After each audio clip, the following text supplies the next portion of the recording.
Chapter 15. Insurmountable.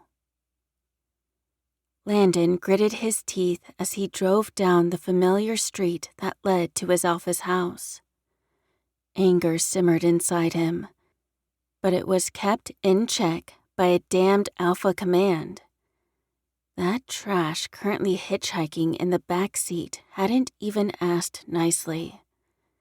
He merely hopped into Landon's car without question and ordered to see the alpha.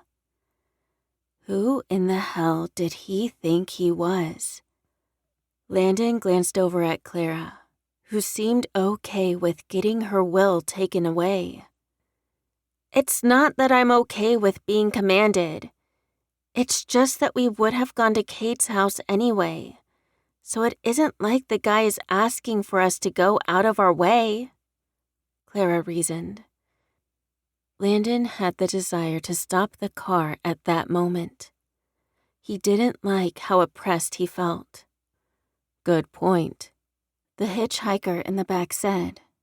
"And by the way, my name is David." "Who cares?" Landon snapped. "What rodent crawled into his butt?" David wondered. "You?" Clara's gentle touch made him sigh in relief. He loved this woman and didn't think that he could go a single day without her. He knew that Jolene had been a distraction that wasn't worth considering. It took nearly losing Clara to put things into perspective. Landon sighed in relief as he pulled into Kaden's driveway. At least he could dump David off, tell him about Doug, then get his soulmate back to their house. He pulled his keys from the ignition and got out of the car, Clara and David following suit, the latter carrying a sleeping Nina in his arms. "Cade might be annoyed to see us at first," Clara warned, as they crossed the lawn and mounted the porch steps. The Pack's house was unlocked, so Landon pushed the door open and entered. The smell of fresh-baked cookies hit his nose. "Landon, you look like crap. Were you in a fire?" asked Jolene, who was sitting at the kitchen table. Hatred pulsed in Landon, but he slowly quelled it. All he could see when he looked at the girl was Clara crying about some stupid emails. "Where's Cade?" Landon asked. Jolene, who was munching on cookies, eyed the disheveled, soot-covered group and nodded. "In his office," she said. "I should warn you, Felix is with him." "Whatever," Landon harshly replied, which made Jolene shoot him a hostile expression. "What crawled up your ass?" Jolene snapped. "I asked the same thing," David muttered. It pissed Landon off that she couldn't even feel guilt for showing Clara the emails. Landon flipped Jolene the bird before leading the way to Kaden's office. Landon didn't even bother knocking. He pushed through the door and found Cade typing aggressively on his keyboard, and a thin, pompous-looking man leaning against the wall. "Excuse me?" the pompous-looking man demanded. Cade looked up and snarled. "Didn't I just get rid of you a couple of days ago?" Cade asked. "Well, thanks for sending us to a war. Wolfen Falls, New York has been conquered by Ryan Bragstone, and Doug is dead," Landon reported. "Seriously? That's how you break news to your alpha?" David asked as he shoved past Landon with Nina in his arms. "Hi, Cade. I'm David Jabber. You don't know me, but I was one of Ryan Bragstone's unlucky captives," David announced, which made Cade get to his feet. Without hesitation, Cade took a sleeping Nina from David's arms and handed her to a confused Felix. Then, the alpha bit his wrist and held it out to David. "Drink," he ordered. No invitation? No wooing? Okay then, David said, before drinking from Cade's wrist.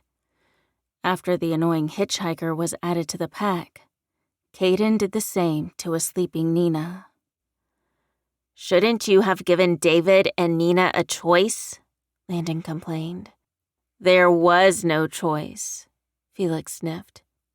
His blood is the only blood strong enough to break Ryan Bragstone's hold on them. Landon wasn't placated by the explanation, since he felt that it would have been polite to at least ask the pair what they wanted. Doug is dead? Cade asked, sorrow filling his eyes. Yes, Clara said, her voice quivering. I have to tell the Empress, Cade figured. She already knows. She would have felt Doug's passing, Felix reminded him. Cade nodded and eyed Nina with a thoughtful expression. I take it that you rescued her, David? Cade asked. Why do you think that? Because he's an alpha? Landon asked. Cade rubbed his face. Do I have to tell you to take a nap or something, Landon? You're getting on my ever-loving nerves, Cade snapped. Why don't you just command me to shut up? That's what all you alphas love to do. Assert your dominance whenever you like, Landon complained. Cade eyed the newcomer, who seemed familiar somehow. He couldn't place it, but something about him felt right. Cade wasn't sure, but he needed to try to figure something out. Clara, take your soulmate home. You're both dirty, and you must be tired, Cade said. Clara took Landon's arm, and they both thankfully left the room. David rubbed his eyes. Look, Cheyenne is in trouble, David blurted out. Cheyenne? Cade asked. So, damn. I hate being the bearer of bad news. But Wanda was captured by Ryan Bragstone. Then she was turned into a wolf so that Ryan could use his alpha command to figure out where Cheyenne is. That's all I know, David admitted. He looked sorry, as if he wished that he could have gotten more information. Summer was going to be devastated to hear that her mother was trapped somewhere with Ryan Bragstone. Kaden would have to break it to her as soon as she came home. Great, Cade cursed. Sir, why don't you start from the beginning? Felix encouraged, and thankfully David told them the sordid details. So, you want to return to your dad? Cade asked David. David eyed the alpha, who had a thoughtful expression on his face. That would be ideal. Well, it would have been before Madeline turned me into a wolf, David replied. Your father knows about shifters. You could tell him the truth, Cade suggested. And risk getting him turned? No thanks, David stated. What should we do with Nina? Felix wondered, peering down at the child. She's angry about what happened to her father, and I honestly don't blame her. But a redhead ran into the room, her eyes wide with concern. Larry shifted again. He shifted.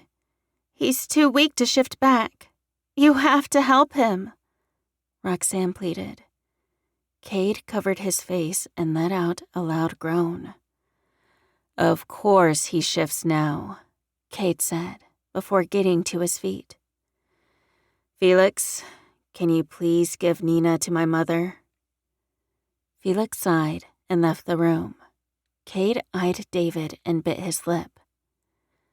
I command you to tell me the truth, Cade said, the command seeping into David's mind, It wasn't a suggestion.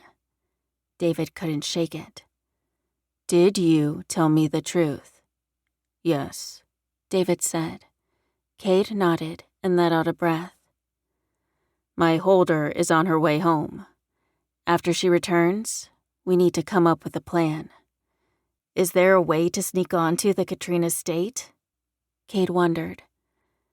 "Yeah, with an invisibility gem. One of the mages that lives on the estate makes them," David explained, which made Kate curse. "At least now I know how the Katrina estate got the drop on so many shifters.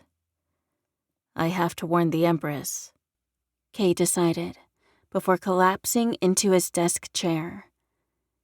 David assumed that Larry's shifting may not have been such an urgent matter after all. Kate punched a number into his desk phone and held the receiver to his ear. "Empress, the Katrina estate has access to invisibility gems. Watch your back," Kate warned before hanging up the phone. Okay then. David's new alpha was the abrupt type. He could live with that. Kate stood and rushed out of the room, a weary David following behind him. There was a white wolf lying on the floor of one of the guest rooms. The wolf was whining as Roxanne rubbed its belly. Kate let out a breath. "Why did you let Larry shift, Roxanne?" Kate demanded. "He got upset when I told him that he probably wouldn't be able to return to his estate," Roxanne squeaked. "One minute, he was walking to the door. The next, he was a wolf." Kate kneeled down beside the wolf and pressed his hand to the wolf's forehead. "Larry, it looks like you have to stay that way until your body is strong enough to shift back. If I force you to shift, it could cause damage," Kate replied. The wolf let out a bark that made the alpha roll his eyes. "We aren't bonded yet. I can't help him," Roxanne cried. "He'll be fine," Kate assured the distressed woman. "Just let him be." It was obvious that Roxanne wasn't happy about her alpha solution. She let out a harsh breath and dramatically sprawled on the floor beside the wolf. Kate rubbed his face. "Aside for the fact that the Katrine felines are deadly, are there any other obstacles that we have to worry about?" Kate asked, which made Roxanne lift her head. "The Katrine estate? What? We're going to break into the Katrine estate?" Roxanne asked as a blonde teenager entered the room, his eyes filled with worry. "Alpha, we have a problem," he declared. "Of course we do. Spit it out, Blake," Kate huffed.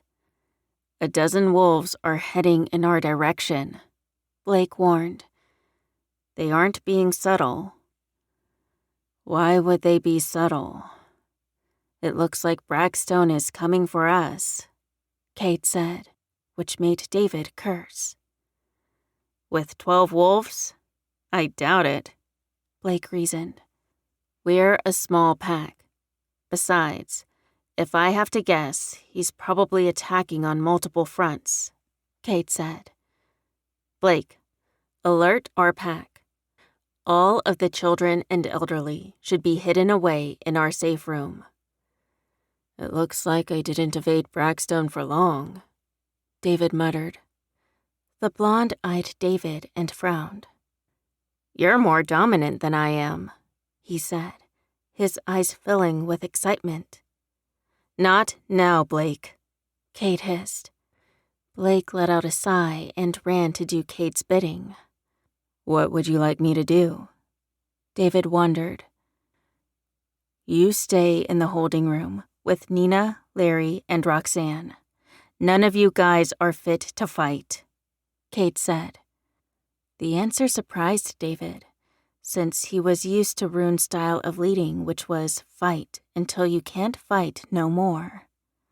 "Sounds good," David said. "Don't get killed. It will make my day if I never live in another dungeon again." Cade nodded and glanced at Roxanne. "Take them to the holding room," he ordered. "Okay," she agreed, before getting to her feet and rushing out of the room.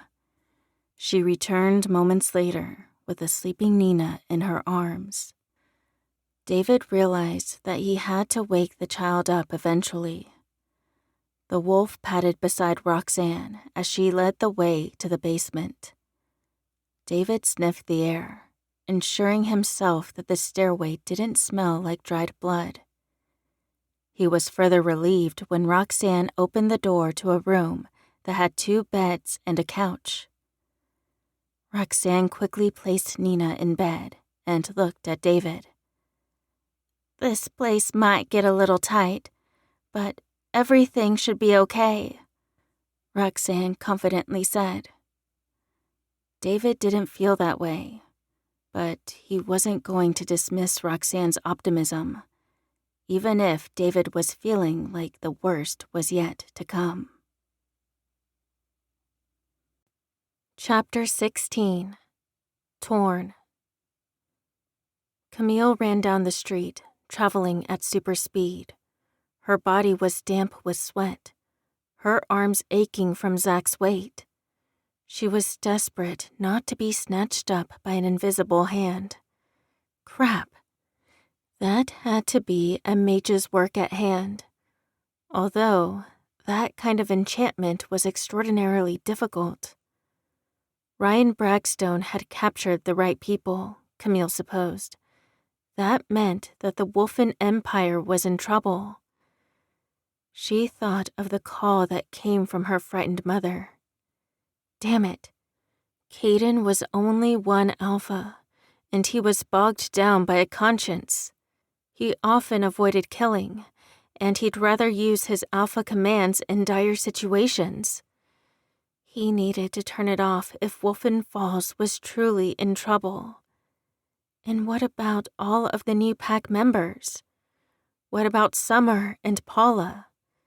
Camille couldn't leave them in the Katrine estate. "Keith, open up!" Camille shouted as soon as she arrived at the limo. Thankfully, the dragon opened the back door, and she tossed Zach in before glaring at him. "What really happened to Miles?" she shouted, her power rushing out to slam against Keith. He paled, sweat dotting his forehead, as if he was trying to fight her command.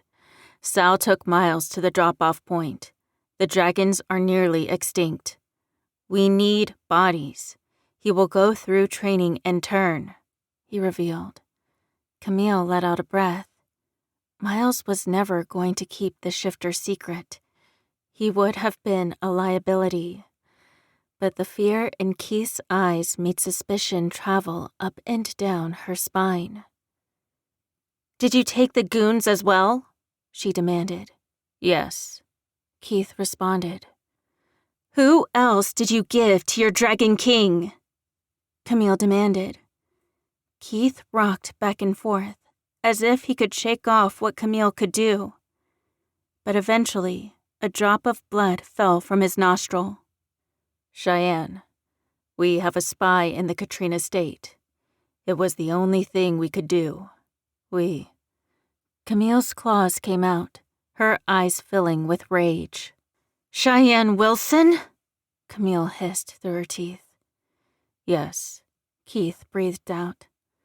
"Paula told us to take the goons, but she doesn't know about Cheyenne or Miles. I did it for my king. But I will help you guys, Camille." "Where's Summer?" he demanded.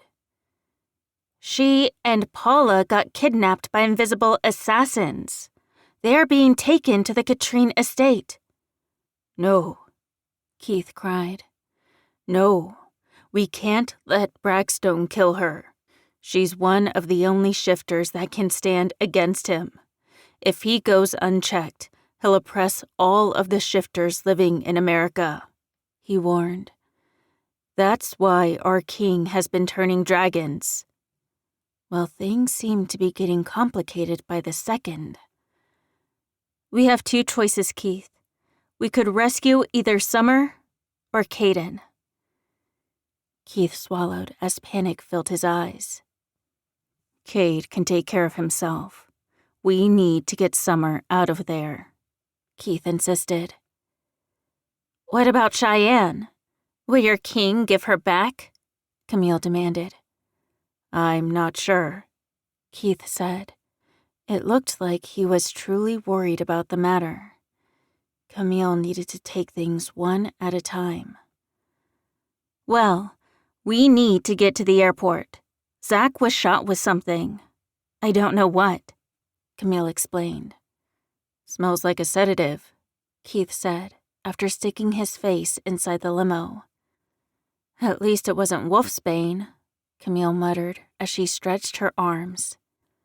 This was going to be one long night.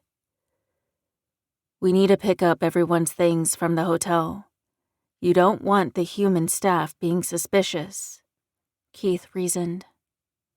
Okay, Camille responded before climbing over Zach to take her seat in the limo. Landon swallowed hard as he eyed some of his pack mates. Todd, Blake, Jeannie, Jolene, Kaden, and Clara. They were the first ones that gathered at the end of Kaden's driveway. Where's Roxanne? Landon asked, sweat dripping down his neck. He was freshly showered, and the scratches and bruises gained from rescuing the children from the school had long healed. But he couldn't shake the fear and desperation that had come over him. Roxanne and David will be protecting the vulnerable, Kate said as Summer's father, Pete, ran toward them, followed by Clara's parents. The Andersons are on their way, Rachel shouted. Luke? Landon demanded. Blake shot him a scowl. You aren't the beta, Blake reminded him. Roll call is my job. It won't be for long. David is more dominant than you are. Landon fired back. Kate let out a frustrated growl. Do you ever shut up? He demanded. You have no idea what those monsters are capable of, Cade. They bombed a school filled with children. Landon hated it when a tear dripped down his face. Cade nodded in understanding as Lisa rushed out. She eyed the group and centered herself. Jolene, Pete, Jeannie, you stay close to me, she ordered. The 3 wolves that the former alpha female named flanked her. Fight to win, Greg said as he exited with a machine gun on his hip, Luke following close behind. No one said a word as Kaden led the way to the wolves. Kaden glared at the 25 wolves that were standing on the outskirts of his town. His pack was vastly outnumbered and undertrained. Even with the addition of Felix, the Wolfen Falls pack was at a disadvantage. His father, Greg, ran forward and began firing the machine gun. It knocked out 3 of the wolves before a lion sprang from the defensive line of Brackstone's pack and knocked him over. Cade ran to his father and swiped the lion's side with his paws. The lion flipped over on his stomach, and Cade quickly raked open his stomach. That seemed to entice the other shifters to fight. They ran at the Wolfen Falls, New Hampshire pack with intensity. Lightning filled the air, obliterating 2 wolves. After disemboweling another wolf, Cade walked over to his father, whose shoulder was wounded. Greg got to his feet and cursed the loss of his gun, which had been crushed under the weight of the lion's hind leg. Instead, Greg dashed forward and kicked a wolf in the snout, sending it flying. Cade then jumped on said wolf and quickly dispatched it with a bite to the throat. Cade glanced around the battle and noticed that Landon was being double-teamed by a wolf and a lion.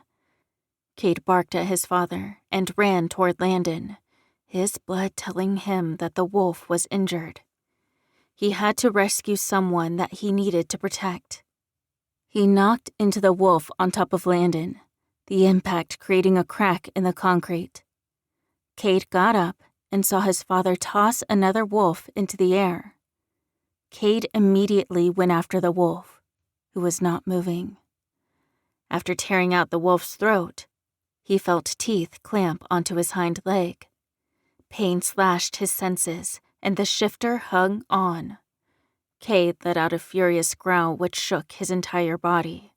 He then shook himself free of his attacker and spun to face him. It was a freaking lion. Cade charged the lion and feinted to the left, which confused the lion. Cade took advantage, feeling satisfaction when his paws slashed across the lion's muzzle with such force that the lion's head twisted all the way around.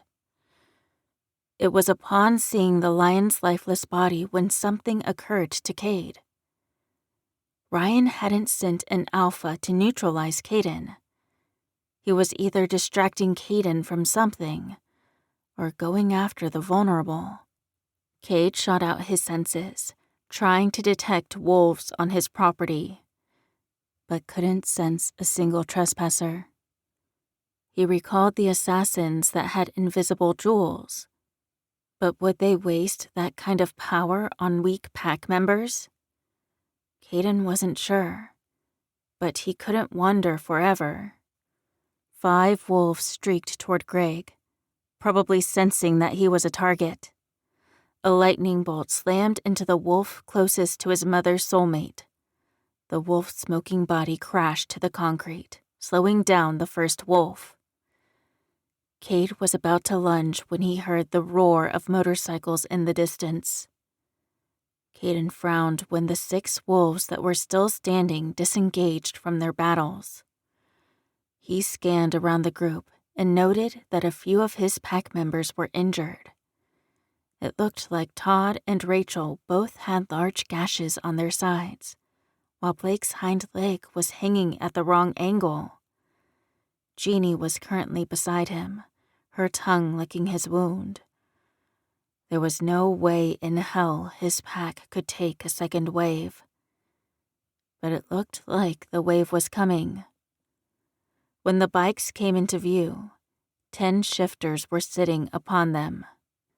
Cade took a sniff at them and realized that they were fox shifters. Crap. It appeared that Ryan had just conquered yet another shifter pack. The guy had been busy these last few days. Holders, heal your injured mates. I'll try to distract these people, Cade mentally told his pack.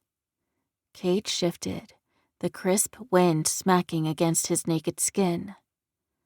The foxes focused on Kaden, as if they couldn't place him. So they don't know what I look like, Kaden thought to himself. He eyed the shifters, who were just sitting on the bikes, as if they were spectators at a Little League game. Here to join the fight, foxes? Kaden asked, his eyes watching the 6 battered wolves disappear in the darkness. The first fox on the bike pulled out a knife and flung it at Kaden. He dodged the blade and shot a glare at the foxes. Get off your motorcycles and pile your weapons on the ground, Kaden ordered, his tone hard. In response, another fox tossed a knife. This time, it clipped his ear.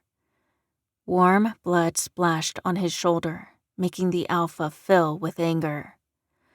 I said, get off of your motorcycles and pile your weapons on the ground, Kaden roared, all of his anger coming out in an aggressive wave. It crashed into the foxes and the shifters groaned, but did what Kaden demanded.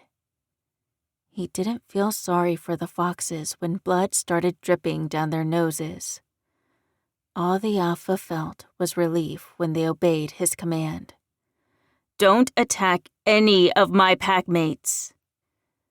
When the last reluctant fox piled his weapons on the ground, Landon flew toward Kaden in human form. The man was consumed by rage, tears spilling down his throat. Cade wasn't sure what the man was going to do. The guy was wild and unpredictable. Clara was close behind, blood splattering her naked body. Landon selected the sharpest knife from the pile and eyed the foxes. "You guys weren't forced to follow Ryan, were you?" Landon demanded. "Answer him truthfully," Kaden ordered. "No," a tall, burly man replied, grinning from ear to ear. "The shifter world has been weak for too long. We deserve to be dominant." "So you're okay with Ryan killing children?" Landon roared. "If they were well protected, it wouldn't have happened," another man shouted. Landon seemed to be possessed by his grief and anger. He let out a scream and began slashing at the men, his movements quick and brutal. Kaden recalled that he had ordered the foxes not to attack his pack. That's why they sat there on their bikes as death came for them. Kaden turned away, not feeling inclined to assist the foxes. They were okay with the murder of innocent children, so their lives weren't worth much. Instead, he walked over to his packmates who were exhausted. Clara approached the Alpha, her eyes wide with horror. "He's unhinged," she whispered. "Seeing the bombed buildings did something to him." "We need to sweep our territory for explosives," Cade realized. "On it," Lisa said. "Pete, Greg, you're with me." Both men followed Cade's mother into town. He rubbed his forehead, knowing that his mother had a lot of work to do. "What the hell are we going to do with all of these bodies?" Cade wondered as he heard a sizzle and pop. He turned around to see Felix waving his hand toward the bodies and turning them into ash. Chapter 17. Alpha Bond. I didn't say a word when the plane landed on a private airstrip on a piece of property in West Virginia. It was full-on dark, and all my body wanted to do was rest. But I needed to make an important decision. Was I going to offer my blood to a complete stranger? I had no clue, and wished that I could talk to Kaden. Hopefully Camille would tell him what happened to me. I longed to fly back to New Hampshire to help Kaden defend the territory, but it looked like the universe wasn't going to grant my wish. So I eyed the lioness as she stood. "Have you made up your mind, Alpha?" Mara demanded. "Yes, she isn't going to do it," a groggy Paula responded. The sedative wore off, but had lingering side effects. I didn't feel right about adding someone to the pack without consulting Cade. After all, he was the one who led it. I was planning on standing behind him and being his confidant. I was definitely ready to embrace the behind every good man is a good woman thing. I didn't think that I would have to offer my blood to a complete stranger. "I can trust that you won't try to kill my packmates?" I demanded. Mara chuckled, which made Paula let out an unhappy huff. "If I wanted to kill your pack, I would have," she assured me.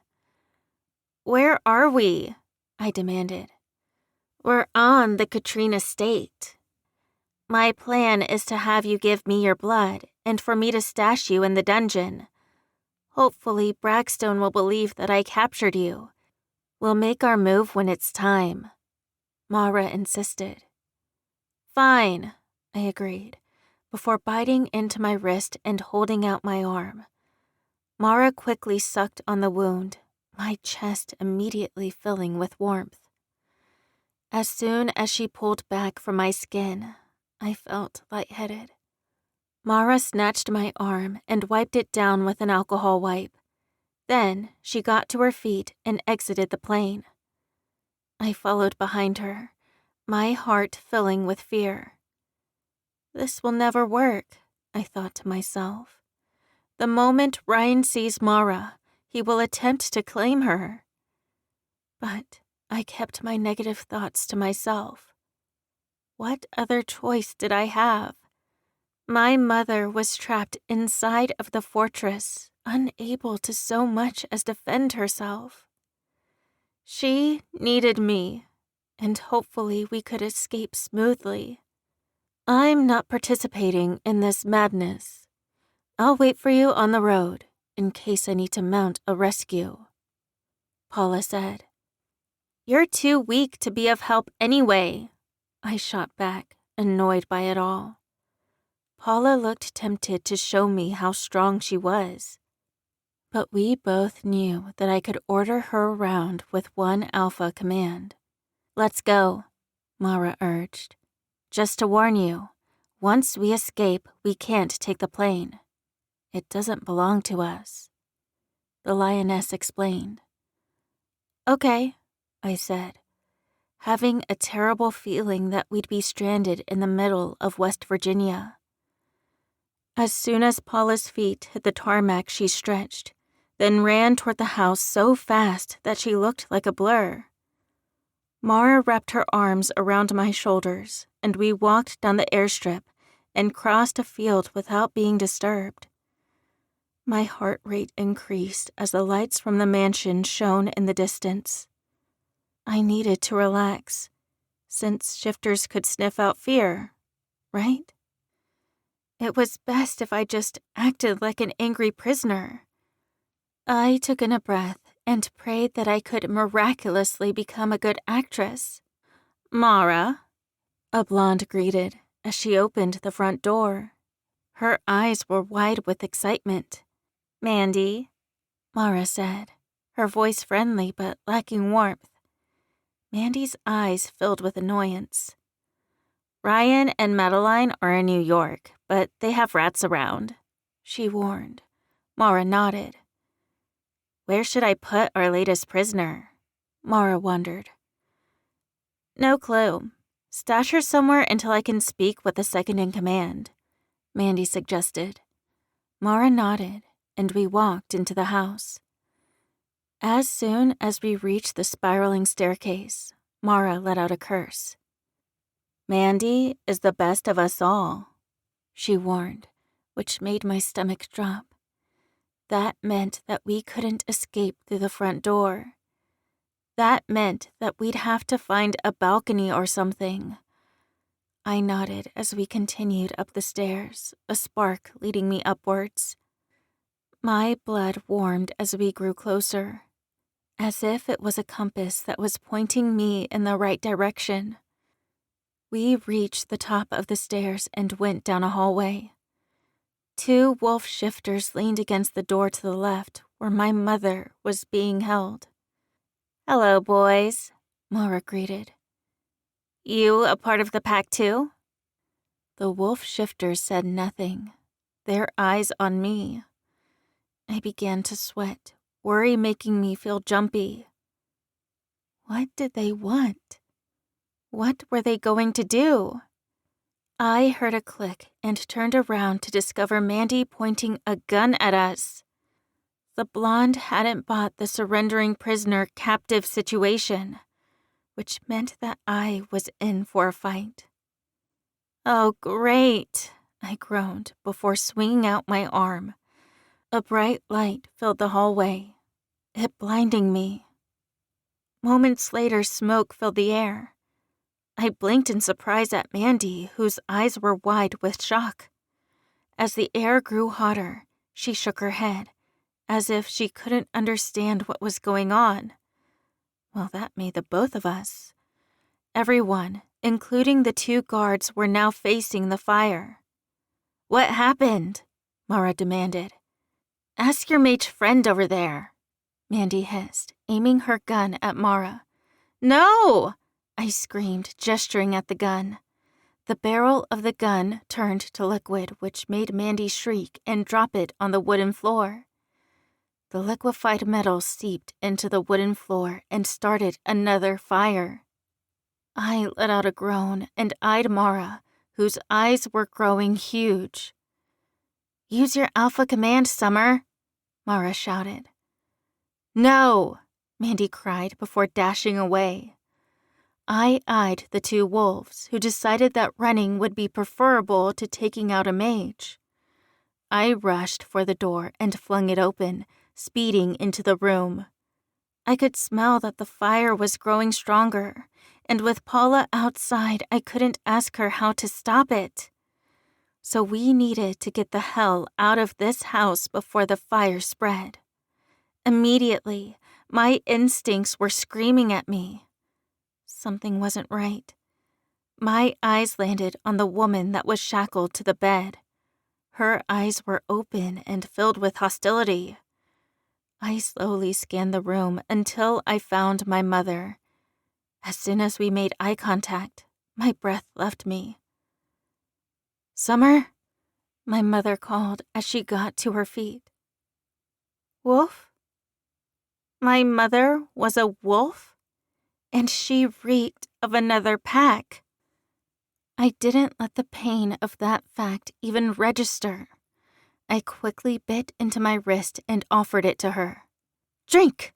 the woman on the bed shouted. "Your daughter is offering you a way out of the madness, you stupid idiot!" Mom frowned, but drank my blood until the connection between us formed. I turned to the female on the bed, who was covered in burns. "What about you?" I asked, my heart aching for her. She rolled her eyes and snapped the chains and got to her feet. "I'm getting out of this stupid house before it burns," she said. She opened one of the windows and slipped through it. As smoke began seeping into the room, I ushered my wobbly mother to the window. "You first," I shouted. "No," my mother said. "You're my daughter. You go first." I flattened the urge to fight with my mother. Instead, I slid through the window and free fell until I landed on my feet. To my surprise, the naked woman was still there, facing off with Mandy. Groaning, I lifted my hand and allowed my newly discovered mage powers to come alive. I shot a fireball at Mandy, who wasn't quick enough to escape the blast. The left side of her hair was burned off completely, and blisters began forming on her neck. The woman that had been formerly chained down on the bed took that chance to swipe at Mandy's exposed stomach. Mandy screamed and bashed the woman in the face. I sighed and stepped aside so that my mother could escape. I was relieved when she landed on her feet and was quickly followed by soot-covered Mara. "Get out of here!" the woman battling Mandy shouted. She didn't have to ask me twice. A smile stretched across my face when I sensed my pack in the distance. "Come on," I shouted, before running around the burning house. Shifters ignored us as they clustered together, trying to make sense of everything. They were so distracted, it was doubtful that they could mount a counterattack. My tired body ran like the universe depended on it. All I could think was that I desperately needed to reunite with my pack. I sprang through the open gates and ran down the dirt road, desperate to catch up with Camille. The others followed, though I could hear from the heavy breathing that I was going a bit too fast for some people. "Oh, look, you made it out alive," Paula said, as she leapt up from the boulder she was sitting on and joined me. "Where are we running to?" "Pack," I said, my heart beating rapidly. We ran for about a mile before I saw the limo in the distance. It was parked on the side of the road. My guess was that Camille was trying to plan some grand rescue. Feeling relieved that she didn't have to do something like that, I ran even faster until I was almost on the limo. Camille jumped out of the limo and flung herself at me, her embrace warm. "You added a lion shifter to our pack?" she asked, as soon as she pulled back. "I told her not to," Paula sniffed. Camille glared at Paula before eyeing my mother. "We've got to get the hell out of here," Aura urged. "Summer accidentally lit the house on fire." Paula grinned, excited by the news. "Not until Summer tells me what's going on," Mom insisted. "I'm the alpha of a pack. Most of these people are our pack mates. I'll explain everything in the limo," I insisted. "We have to leave before Ryan comes back." "Summer, how could you have gotten involved in something like this? These shifters turned me." "They turned me!" my mother screamed. "Keep it down," Paula demanded. "We have to go. Summer, either you command her, or I will." I eyed Mom, who gave me the "don't you dare" expression. "Mom, we've got to go," I softly said. She nodded, and we all piled into the limo. As soon as it took off, I eyed Zach, who was barely awake. "At least we get to go home now," he muttered. "I want to know who everyone is," my mother insisted. Despite my agitation with her, I took her hand. "Mom, this is Zach, Camille, Mara, Paula, and Keith," I said, gesturing at everyone as I said their name. "Camille, why do you look upset?" my mother asked. "Well, Keith over here has a lot of explaining to do," Camille began. "But it's not important yet. He'll work things out with his king." "I said I'll try. If he took Cheyenne, it's because she's a soulmate to one of my brothers," Keith revealed. "What?" my mother and I shrieked at the same time. I tried not to wince when Mom tore her hand from mine. "Summer, how could you? Look at the mess you caused. My baby is trapped because of you," she cried. "Actually, it's because of Cheyenne that Summer is even in this mess," Camille corrected. "You see, Benny the bookie's men found Summer, and they nearly killed Summer. He then attacked one of Summer's closest friends. Then he made a deal with Ryan Bragstone to hand you over. If Cheyenne hadn't gotten involved with Nick, none of this would have happened," Camille argued. "None of this is your business. None." "Just shut up," Paula shouted. "All Summer has been trying to do is save your ungrateful ass. Go to sleep." Paula must have used an alpha command, because my mother began snoring. Chapter 18. Introductions. Keith drove us back to Florida, and we ended up catching some sleep at a motel just outside of Pensacola. After the few hours of rest, he drove all of us to the airport, where Sal and his co-pilot were waiting for us. I wanted answers, but didn't think I had the strength to even question the men. Besides, We needed them alive if we wanted to get Cheyenne back. We dragged our worn-out bodies onto the airplane, me longing for a cell phone. But mine had been shattered along the way. Camille shot off a few text messages to Cade, who promised that he'd be waiting for us. I would have loved to hear his voice, but figured that I could hold off for a few hours.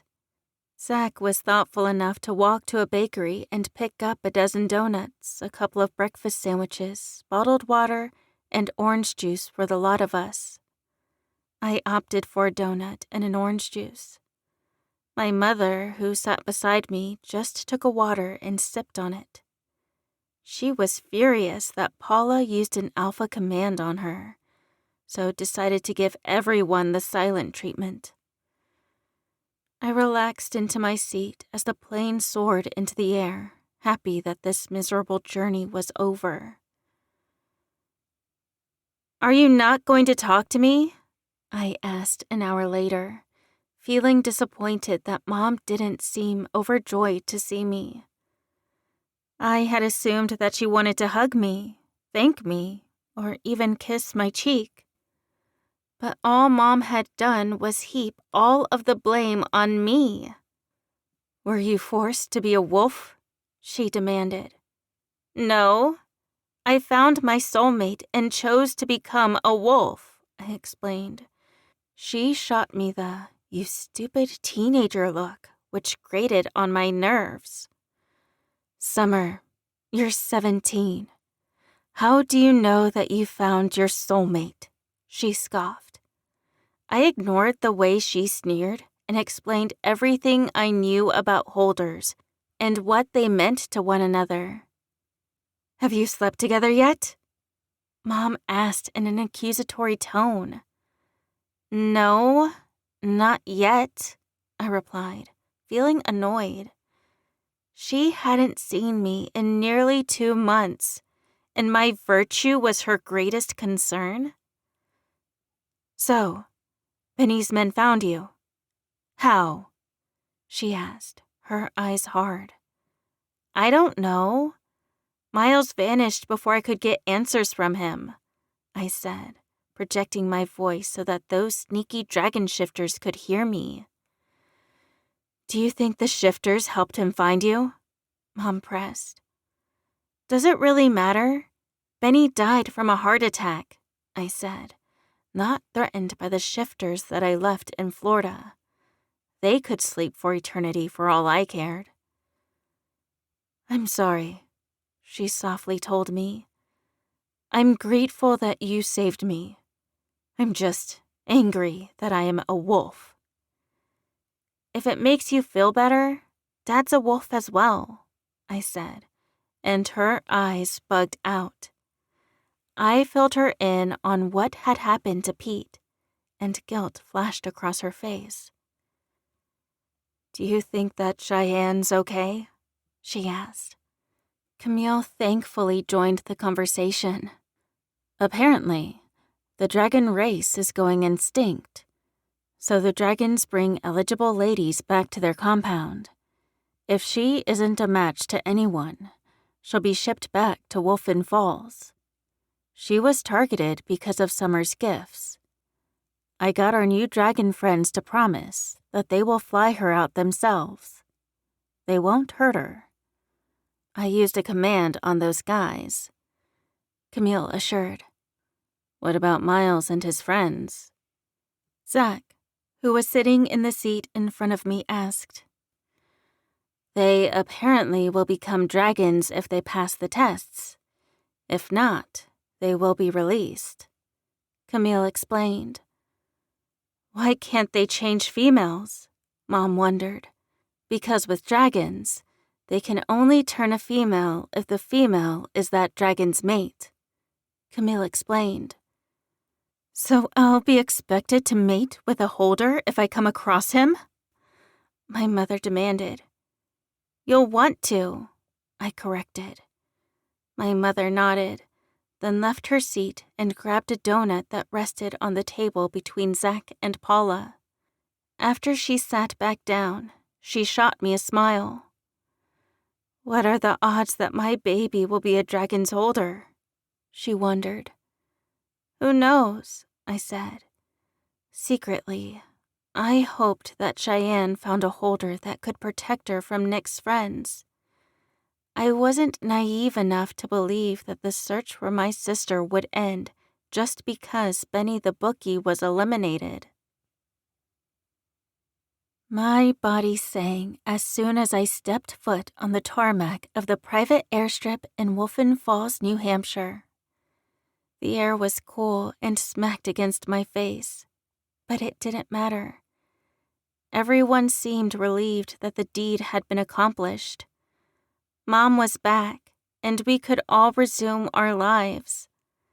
Since my packmates and Paula were kind of peeved with the dragon shifters, they were only gifted with half-hearted goodbyes as we piled into the pack vans that had been parked in the small parking lot. I sat in the second row with Mom, who was relaxing by the second. Sal had promised that she'd be able to speak to Cheyenne soon. Kaden would be contacted by the Dragon King to exchange contact information. It was selfish, but part of me felt insecure, like Cheyenne was the child that she loved most. I pushed that thought aside as we traveled down the streets of my territory. I let the scenery calm me, knowing that Cade had successfully staved off an attack by Ryan Brackstone. But I was no fool.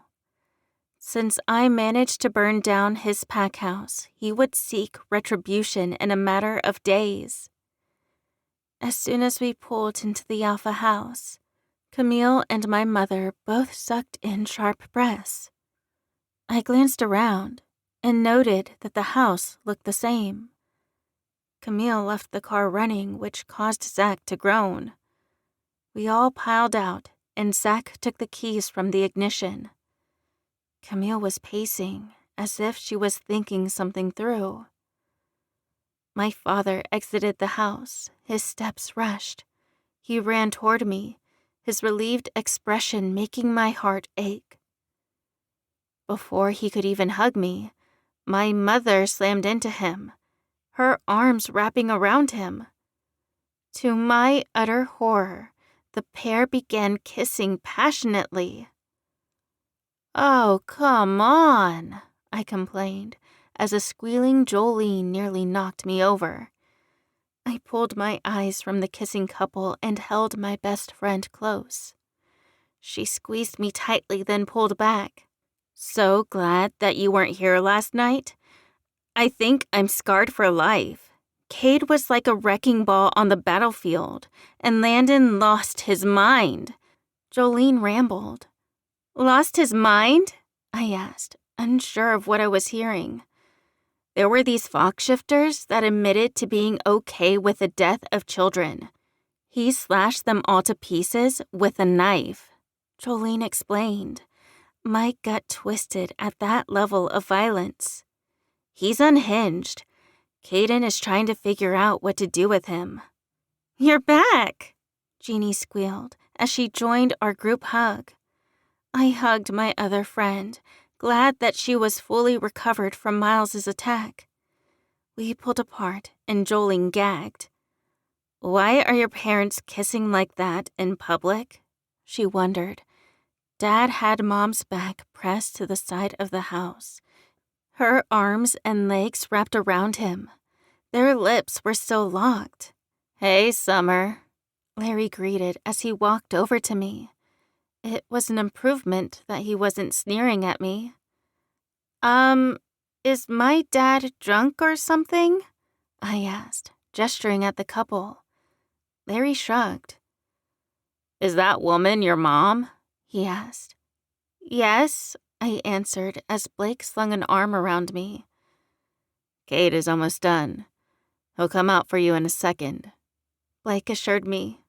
"Paula, make them stop," I cried, not feeling comfortable about Alpha commanding my parents. "Why? They're holders," Paula announced. They're divorced. They hate each other, I protested. If I break them up, they will only kiss again, she argued. You could at least tell them to get a room, Zach commented as he gave Blake a high five. Before I could even reply, a dark-haired guy exited the house, his eyes intent on a pacing Camille. Hey, lovely lady, aren't you going to introduce yourself to me? He asked. Camille let out a squeak and looked as if she wanted to run away, but then she let out a breath and approached him. I'm Camille, she said. David, he said in a husky tone, and then he grabbed her face and began kissing her. Oh, great. Now we have 2 kissing couples, I complained, my eyes bugging out when Camille wrapped her arms around his neck. Camille, Rose, Drake, stop that this instant, Lisa ordered as she stormed out of the house. Her voice startled my parents, who thankfully moved away from one another. Camille pulled her lips from David's, but kept her arms where they were. He's my holder, Camille explained before whispering something to David. He lifted her into his arms and rushed into the house. Lisa eyed the other couple, who were thankfully separated. I decided to be that annoying kid and stepped between them. My dad arched an eyebrow at me. You two have a lot to talk about. Stop kissing, I said in a whiny tone. My father gently touched my cheek with his fingertips. I agree. Your mother and I have tons to talk about, he said. Now that she's here, no more sleepovers with Kaden. You allowed that? My mother shrieked. The door was wide open, and I checked to make sure that they were behaving, Dad said in a placating tone. No. I mean, you guys need to talk about your own relationship, I clarified. Maybe you could see a counselor. We will discuss this later, my mom snapped. A presence off to the side distracted me from the conversation. I turned toward Kaden and launched myself at him. He caught me, and our lips collided. His tongue delved into my mouth, and I raked my hands through his dark hair. He was back. My holder, my love, was wrapped in my arms. He pulled away and glanced at me. Summer, it's good to see you, he said, his heated eyes taking me in. You added members to our pack. As did you, I noted. Kate nodded and kissed my cheek. And your parents are holders? He wanted to know.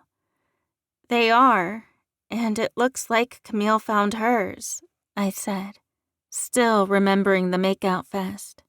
Kaden laughed. I saw them. Don't you worry. Mom and Dad have forced them into the living room, he assured me. I chuckled and began playing with the strands of his hair. He cupped my cheek, which made my heart squeeze. But before he could say a word, I felt a yank on my hair. Young lady, aren't you going to introduce me to your boyfriend? Mom demanded. Kate released me, and we both faced my parents, who were holding hands. Hi, Wanda. I'm Kate. Kate introduced. It's Mrs. Wilson, to you, she corrected.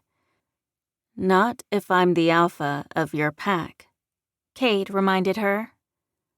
Mom, alphas don't like being told what to do, I said, trying to break the tension.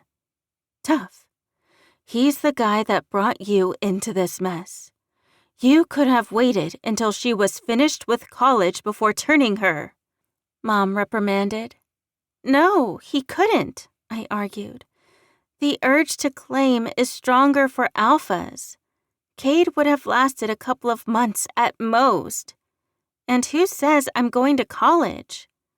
Summer, you have to go to college, Mom insisted.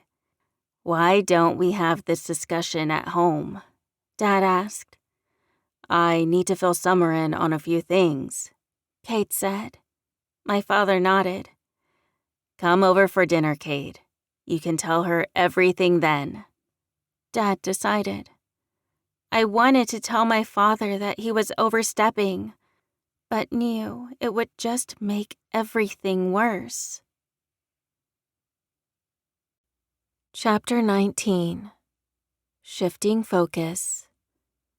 Ryan sighed in pleasure as a velvety soft fingertip slid across his forehead. That was followed by a chaste kiss to the tip of his nose. Ryan's heart wanted to pound out of his chest, but the elation needed to be subdued. The chaste kiss was followed by the press of a warm cheek to the side of his neck. Warm breath kissed his skin, sending desire traveling down his spine.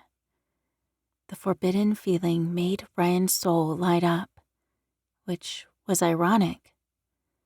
His own soulmate could barely stir any interest from him. Wake up, baby, she teased.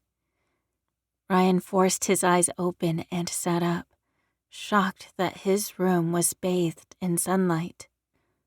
So much for a wolf with heightened senses.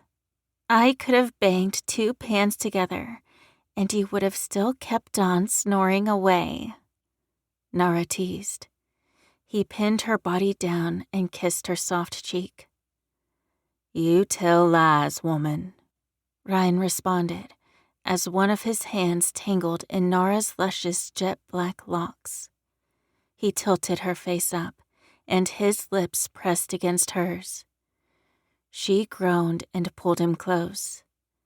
Before Ryan knew it, they were in a passionate embrace, their bodies entangled in a dance that would bring them both pleasure. Passion had just hit its crescendo when rage slammed into his stomach.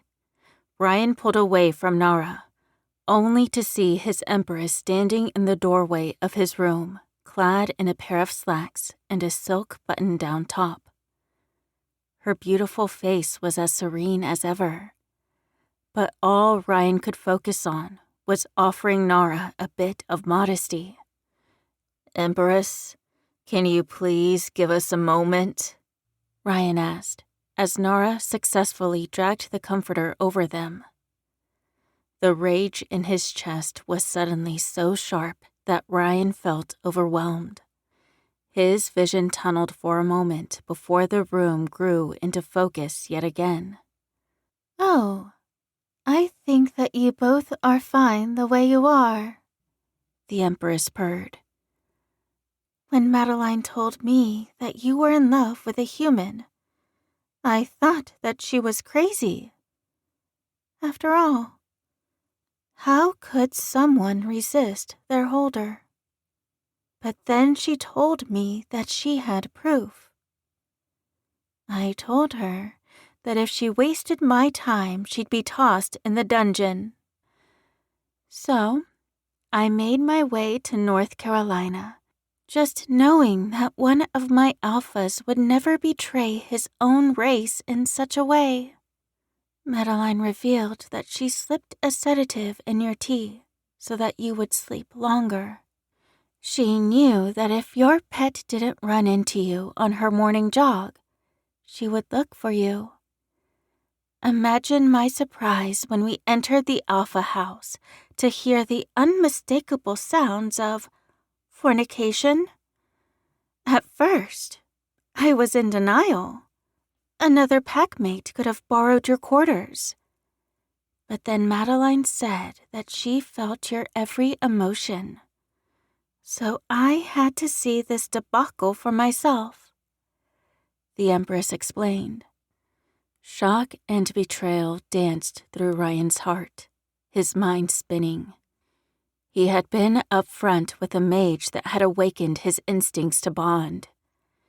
He told her that despite the bond, he didn't want to complete it. She had seemed sympathetic and had told him that she couldn't stand in the way of true love. But then the lying mage had told the empress of this situation. For what? Madeline told me that she understood, Ryan argued. Annabelle chuckled before wringing out her hands. Even if she understands, I don't. Nature knows who you belong with, Ryan. And your human knows too much. I won't say anything, Nara pleaded. I'd never betray Ryan. Ryan wanted to wrap his woman in an embrace, but he had to bargain with the Empress. I know that you know how to break the holder bond. How is it done? Ryan wondered. The Empress shook her head. Ryan, you are the alpha of my territory. I can't afford for you to rule with a weak alpha female by your side, she lectured. Please, Empress, I beg of you. I have no love for Madeline. Suddenly, pain exploded in Ryan's skull. His arm began burning as if it were on fire. Wolfsbane, the Empress explained. Thank you, Felix. Through the pain, Ryan glanced to his left and saw Annabelle's unhappy-looking beta holding a black gun equipped with a silencer. Fear filled his chest as the Empress pulled open the door and stepped aside. A worried-looking Madeline walked into the room, her face pale, her eyes glistening with tears. Go on, dear, the Empress sang. What would you like me to do? Madeline asked. Kill the human that dared to touch what's yours, the Empress ordered, her tone sharp. No! As the fire consumed his arm and made its way up to his neck, Ryan attempted to move. I can't, Fine. I'll do the dirty work, the Empress said, before using her speed to appear at the side of the bed, holding a terrified Nora. She knew that she couldn't fight with wolves. Ryan, I love you, Nora cried, right before the Empress snapped her neck. The memory slammed into Ryan as soon as he sat in the high-backed chair in the pack meeting room. The chair rested on a raised platform, which was accessible by stairs. The room resembled a small auditorium with the amount of empty seats that rested in front of him. He reclined in the chair as the light switch was turned on. He had excellent night vision and didn't feel the need to bother with light. But Ryan knew that his holder, Madeline, found it off-putting to sit in the dark. He clenched his fists as the woman that had once betrayed him sashayed her way to him, her green eyes filled with promise. Accepting her claim hadn't been his choice. The Empress had ordered them both to mate before lifting Nora's limp body into her arms and leaving the room. The wolf's bane made Ryan weak, so he couldn't fight the compulsion. That fateful night was the one that he tried to forget, but it haunted him nevertheless. Even as he grew closer to conquering the Wolfen Empire, Ryan couldn't help but feel empty.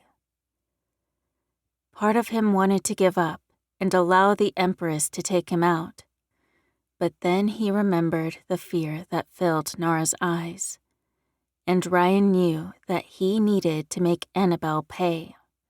She was too selfish to truly be attached to her holder, but her empire meant everything to her.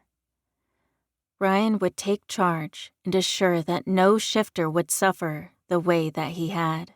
Ryan, I think we made a grave mistake in leaving Sharon alive, Madeline said, plopping into the chair beside his. He had long since forgiven his mate for Nara's death, since she hadn't wanted to kill her. All Madeline wanted was for Ryan to come to his senses. Why? She isn't dominant enough to reclaim her pack, Ryan reminded his wife.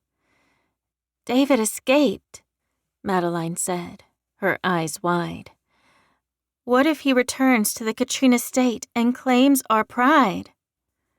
Ryan instinctively reached out to David and didn't feel a link to him anymore. Well, then he takes over the Katrina state. Since it was you that let him escape, why don't you recapture him? Ryan snipped, as Teague, his second, ran into the room, his eyes wide with shock. Ryan was about to ask the man why he looked so frightened, but thought better of it. The Katrina estate is on fire, he cried. Then call the fire department, Ryan ordered. What do you think I can do about it from here? Teague shook his head, as if he was surprised by Ryan's reaction. On the inside, Ryan was picturing snapping Sharon's neck. This entire fiasco reeked of the lion. Maybe Madeline had been right about her.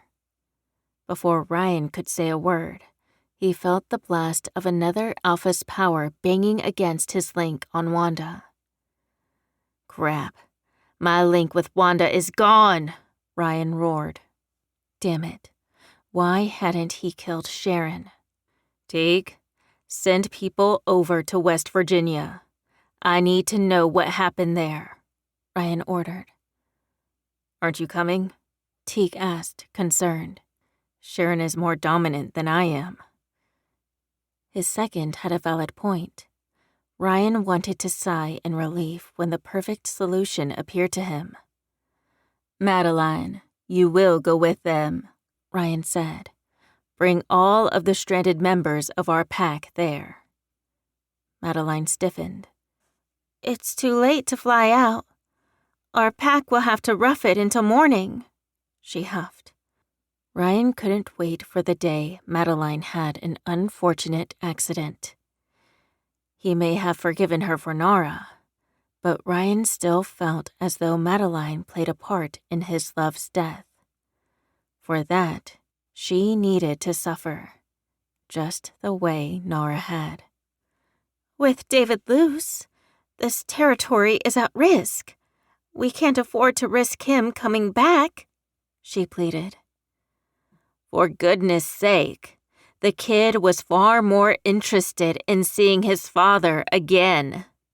He wants nothing to do with the shifter world, Ryan soothed her.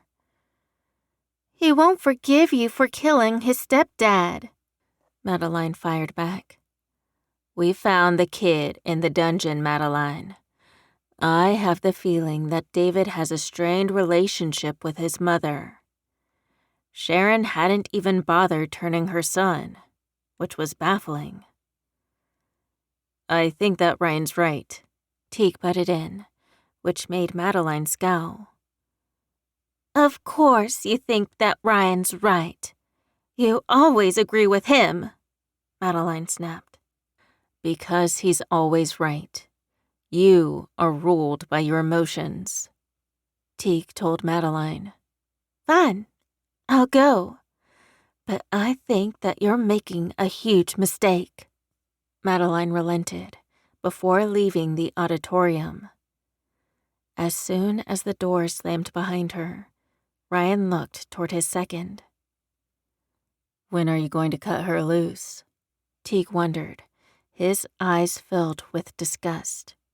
Teague had admired Nara and had expressed his wish to court her. But that human had chosen Ryan without the influence of a bond. He would never forget that. I think I have an idea, Teague said. What would that be? Ryan wondered. You kidnap Summer. and force Kaden to kill that witch, Teak hissed. Ryan thought about that idea. Won't work now, but I'll bide my time, Ryan said. After the botched battle with the foxes and lions, Kate's guard will be up. It bothered Ryan that Kate and David were both more dominant than he was. He knew that as long as David got to reunite with his father, he would stay out of Ryan's business. But what were Kate's motives? Did he really want to execute Ryan on behalf of an empress that did nothing as the citizens of the empire suffered? Did Kate want to rule the empire? No, Ryan didn't think so.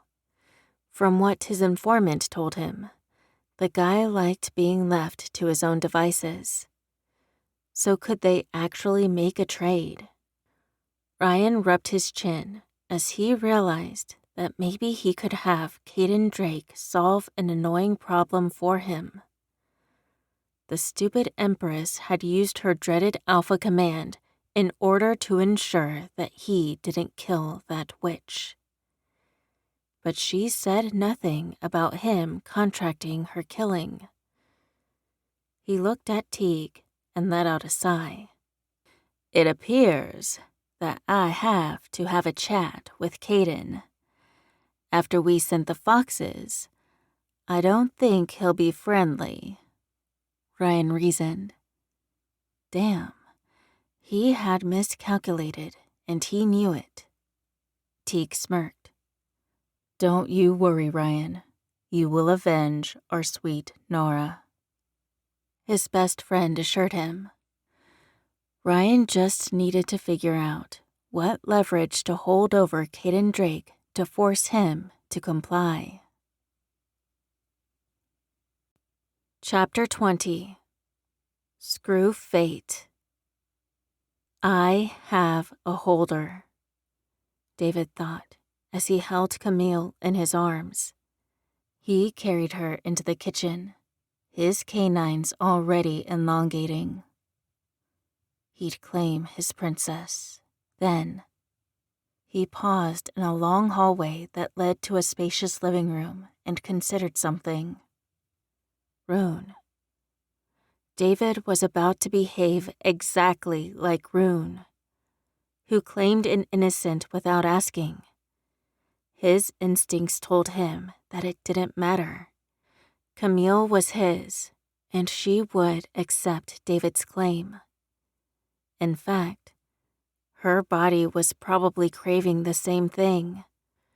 But David carried her into the living room and abruptly deposited her on the couch. He forced himself to take a seat on the couch across from hers. I'm sorry, David said, his throat suddenly as dry as a drained lake. The beauty with dark hair and eyes that were so blank that it killed him stared at him. His canines tingled as he studied her. All he wanted was to take a big bite out of her and... Hell no. Rune plucked Sharon from the street and bit her without consequence. David utterly refused to be that person. Besides, he had to reunite with a father that he longed to see for 8 years. He opened his mouth, as if to say that he wasn't interested in bonding at the moment. But then he shook his head. A sigh caused David to glance at the doorway, where an unimpressed Jolene was standing. You two are the most unexciting pair of holders to watch. All you're going to do is stare at one another?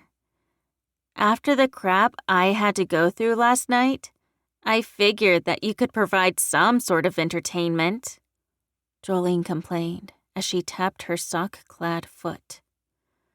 Sorry, Jolene. I'm currently speechless, David admitted. Why? Jolene demanded. Camille is such a catch. She's strong, independent, and can seriously kick ass. And the best part is that she's hot. So move things along and claim her. I can't stand when people try to fight fate. It's pointless, she lectured. Camille took a deep breath, but her expression didn't change. Yeah, I saw what a quick claiming is like. David snapped. If I claim Camille, it's going to be after a few years. Jolene covered her mouth as if David had confessed to going fishing in sewage water. Are you insane? You're dominant as hell. You think that you'll last long without claiming Camille? Jolene asked. David's holder got to her feet and shot a glare in his direction. Screw fate, Camille declared before storming out of the room. Jolene dramatically tossed herself on the couch as David's heart began aching. It was obvious that Camille was upset about David's 180-degree turn. Nice going, Jolene said, her sarcasm annoying David. Now what's your plan for winning her back? Before David could even tell Jolene that he had no clue, a tired-looking Landon entered the room. The wildness hadn't quite left his eyes, and fur was still covering his arms, but at least the fella's claws were sheathed. Jolene, the crazed shifter said, his eyes momentarily filling with rage. But then he blinked, and the fur vanished, which was a good thing, David supposed. Landon, are you going to butcher the rest of us? Jolene asked. Not the right thing to say, David warned as Landon ran a hand through his tangled blonde hair. They killed children, and I'm the crazy one? Landon shouted. Jolene held up her hands and shook her head. Believe me, I appreciated how you got rid of our enemies before I could bleed out. I just don't want to bleed out again, ever. Jolene explained as Clara entered the room, followed by Todd. She rested a hand on the crazed shifter who smiled. I like having you to myself, Clara, Landon said, his eyes practically leaking passion. Clara's cheeks turned scarlet, and she pulled her hand away and wiped it on her jeans. No, Landon, I'm still pissed at you. I can't believe you did something so stupid, Clara cried. I was angry, Landon shouted, his white fur appearing on his skin yet again. I was about to lose everything. You wouldn't have lost anything if you had been loyal, Clara shot back. David glanced at Jolene, who made eye contact. She flinched and lowered her eyes because David was more dominant. I was loyal. Didn't I prove it to you? When the pack needed me, I fought with everything I had. I always fight with everything I have, Landon said, tears streaming down his face. Sometimes you need to give up, Landon. Sometimes you need to realize that not everything is worth fighting for, Clara fought back. David felt concerned when Landon's pause made an appearance. Could the woman just shut up? It wasn't worth arguing when the guy was so unstable. You're worth it, Clara. You know that you are, Landon sobbed. If I'm worth it, you'll keep your mouth shut, Clara said, before taking a deep breath. Come on, Landon. I need to. What's going on? Felix demanded as he stepped into the room, followed by his wife. The couple wore designer sweaters, crisp jeans, and expensive-looking boots. They were coordinated, which was quite strange. Nothing, Clara said,